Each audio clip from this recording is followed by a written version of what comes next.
আজকে আমরা শ্রীমদ্ ভাগবতমের প্রথম স্কন্ধের প্রথম অধ্যায়ের ষষ্ঠ শ্লোক বা 6 নম্বর শ্লোক নিয়ে আলোচনা করব এবং এর বিশ্লেষণ করে দেখব।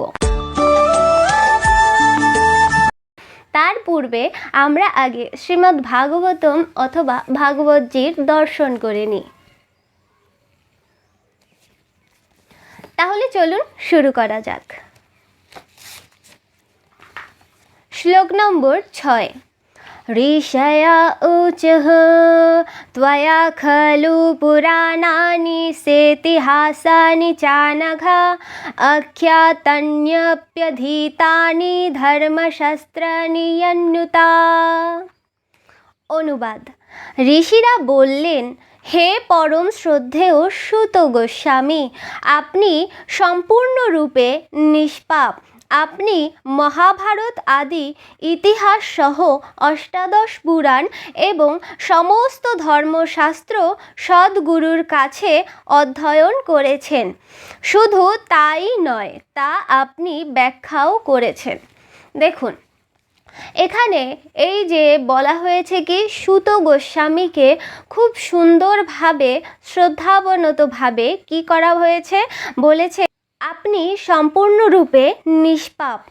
এখানে নিষ্পাপকে, যার মধ্যে কোনো পাপ নেই, যাকে পাপ স্পর্শ করে না। কিন্তু আমরা কলি যুগের মানুষ, আমরা কিন্তু খুবই পাপী তাপী মানুষ।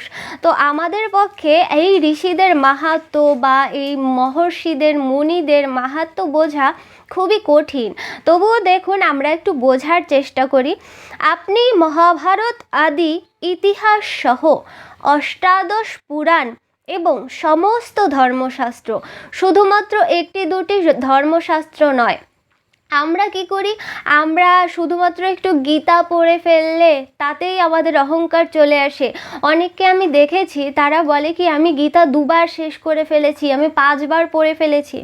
আচ্ছা, আপনি যদি এতবার আদতে গীতা পড়েই থাকতেন, তাহলে কিন্তু আপনার মনের মধ্যে এই অহংকার আসতো না যে আমি এতবার পড়ে ফেলেছি। আপনার মনের মধ্যে আরও জিজ্ঞাসা জাগতো যে এতবার পড়েছি, তাও আমার মনের মধ্যে সেই জ্ঞান কেন প্রস্ফুটিত হলো না, আমার মনের মধ্য থেকে এখনও কেন সেই অহংকার চলে গেল না, আমি কেন এখনও আধ্যাত্মিকতা কি তা বুঝলাম না। এরপরে বলা হচ্ছে কি, সদ্গুরুর কাছে অধ্যয়ন করেছেন সকল ধর্মশাস্ত্র। সে যে সকল ধর্মশাস্ত্র অধ্যয়ন করেছে তা কার কাছ থেকে? সদ্গুরুর কাছ থেকে। এ কারণে বলা হচ্ছে কি, গুরুর মহিমা অনেক। এখন গুরুর মহিমা কি সেটা আমি এই ভিডিওতে বলবো না। গুরুর মহিমা জানতে হলে অবশ্যই আপনাদের পরবর্তী ভিডিও দেখতে হবে, যেখানে আমি গুরু বিষয়ে সম্পূর্ণ তথ্য বিশ্লেষণ করার চেষ্টা করব। যদিও বা সম্পূর্ণ না পারি, তবুও আমি কিছুটা অন্তত বোঝানোর চেষ্টা করব যে গুরুর এত মাহাত্ম্য কেন, গুরু কে হয়, গুরুর দায়িত্ব কি, গুরুর কর্ম কি, এবং গুরু আমাদের জীবনে কতটা প্রভাব বিস্তার করতে পারে এবং কতটা প্রভাব তার আমাদের জীবনে থাকা উচিত। এরপরে শুধু তাই নয়, আপনি ব্যাখ্যাও করেছেন। এই যে দেখুন, সে যে শুধু অধ্যয়ন করেছে তাই নয়, আমরা অনেকে আছি অধ্যয়ন করে বসে থাকি যে জ্ঞান আমি লাভ করেছি, শুধুমাত্র আমার লাভ করলেই হবে। কিন্তু তা নয়, সে সব জ্ঞান যা কিছুই লাভ করেছে তা আবার বিশ্লেষণ করেছে, বিশ্লেষণ করে অন্যদের বুঝিয়েছে।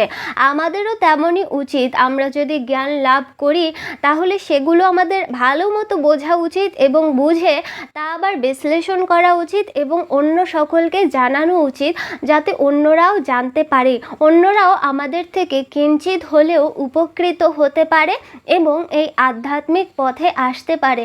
তাদের মনের মধ্যে যেন আমরা আগ্রহ জাগাতে পারি যে একটু আসি না, একটু ধর্মতত্ত্ব জানি না, ধর্মতত্ত্ব জেনে তাহলে আমরা কি করব, আমরা ভগবত তত্ত্ব জানতে পারবো, ভগবান আসলে কি তা জানতে পারবো, এই গ্রন্থ আমরা কেন পাঠ করব তা জানতে পারবো। আর এসব যখন আমরা জানতে পারবো, তখনই কি হবে, তখনই আমরা আধ্যাত্মিক পথে অগ্রসারিত হব এবং আমাদের মধ্যে ভক্তি বৃদ্ধি পাবে। হরে কৃষ্ণা।